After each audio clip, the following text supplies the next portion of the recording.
Now, unless you're still questioning what the introduction of the Nightmare Werepig and Dreadstone has to do with the Wilson refresh taking root, the first part of Don't Starve Together's brand new story arc, From Beyond, is officially out now. And while there has been a lot of talk about these Luther Leaner leaves on all fronts, it's really Clay's words here that matter most. And yeah, I get it, this post came out many days ago, even before the update officially dropped, but trust me, it is still highly relevant to what we're discussing here now. And while I strongly implore you to read this yourself to get a great insight on things, seriously Clay, thank you for this, what we are focusing on today are kind of these two paragraphs right here, as the update following taking root is going to focus on the shadow equivalent of these very rifts that have been giving some of us headaches throughout the month. And as they've been hinting at for years at this point, and not just with the From Beyond stuff here, these equal and opposite forces are kind of just going back and forth at the moment, and they're going to counteract each other, so with us just having one major one now, things just feel weird and unbalanced. And that concept is absolutely driven home in this guy right here, the taken root animation. That, yeah sure, is mostly gameplay, but it literally starts with Wagstaff for Pete's sake, showing that whatever we have helped him do is causing these tears in space and time, but also that the Queen is still very much at work, everybody. Oh my goodness, the end of this trailer is amazing. And whether or not it is the actual ancient gateway, that's besides the point. The fun bit is she is using Dreadstone to call something forth from a repaired ancient gateway that also has symbols that we've never seen before. Equals and opposites, everybody. We started with the Nightmare Werepig and the Dreadstone. We now have these lunar rifts and bright shade gears. But coming up is this, the gear that we will be able to acquire if we choose to take advantage of the powers that Charlie will bring into the world in the next updates. And the key kicker of a keyword there, everybody, is the word choose. We as players, or at least how it sounds like now, will be able to choose which side we want to be on in-game on a player-to-player basis instead of a whole server-side nonsense. Now you see, none of us, not even Clay, were ever going to find any sort of common ground on this Lunar Rifts update until we started talking more about everything unfolding in the months to come. They have been and are mostly now asking for our patience, and I believe we should give it to them because they are now giving us transparency. But this, everybody, this is what we're all here for. Speculation on the next Shadow Rifts update and the gear that is gonna come with it.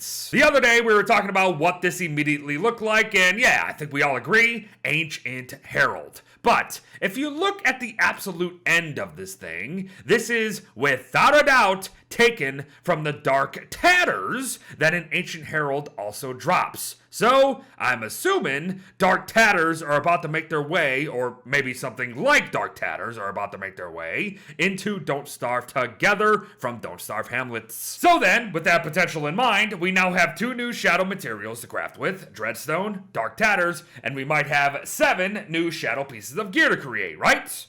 Makes sense to me. But then comes the really concerning question of the day, at least for me. What are the 7 pieces of this new shadow gear actually going to be and entail? Because they always have outnumbered the lunar side, and they still do, even after a drop of 7 bright shade gear pieces. But hey, it's a speculation video, so you speculate, am I right? Obviously, the shadow gear is going to deal more damage to the lunar side. That's a given at this point. But if we go along that line and we get a staff made of Dreadstone and Dark Tatters, maybe it allows us to control nightmares and have them fight for us. Given how the cloak looks on Wilson, are we going to be able to hide from certain creatures, be them on the shadow side or lunar side? Are we going to get the vortex cloak back, something that acts like a backpack and an armor at the same time? They're just going to reuse that? I mean, they can. I wouldn't blame them, honestly. Maybe, finally, the shadow side will give us some tools that can actually do the undoable. They are very nightmarish and ethereal after all. Maybe they can circumvent things and dig up cactus and dig up reeds and things like that. And finally, maybe, just maybe, they will finally give us an individual item that can finally eclipse the dark sword of all things. You know what I mean? I don't know, folks. I really just wanted to sit down here today and just tell you guys that Clay heard us. You know, they decided to be a little more transparent about things than usual. They gave us a tease of what's to come.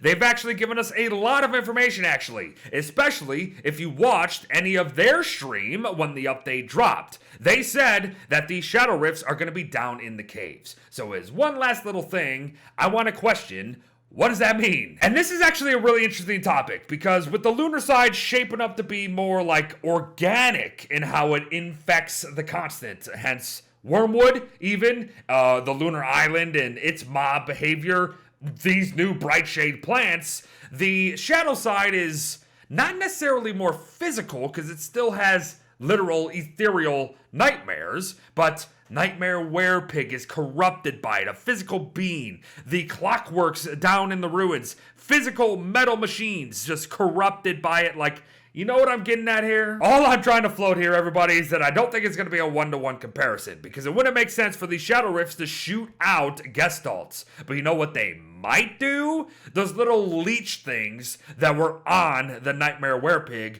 before we actually start the fight. Maybe those things are going to return, are going to have a significant impact some way, somehow. But then the question becomes, what do they actually corrupt down in the caves? Because let's face it, there's not that much down in the caves that isn't already corrupted some way, somehow, by either the moon, Lunar Grotto, Archive, or the shadow side.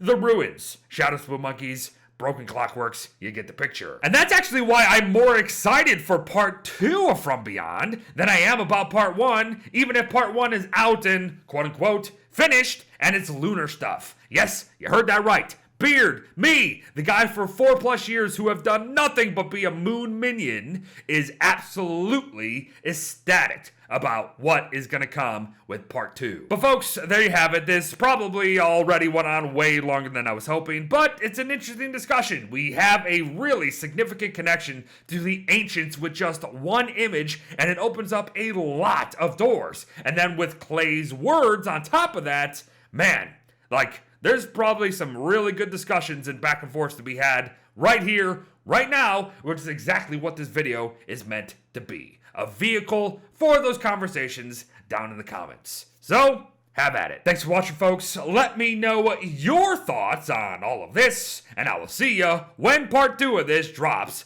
next month, I'm assuming. Bye-bye.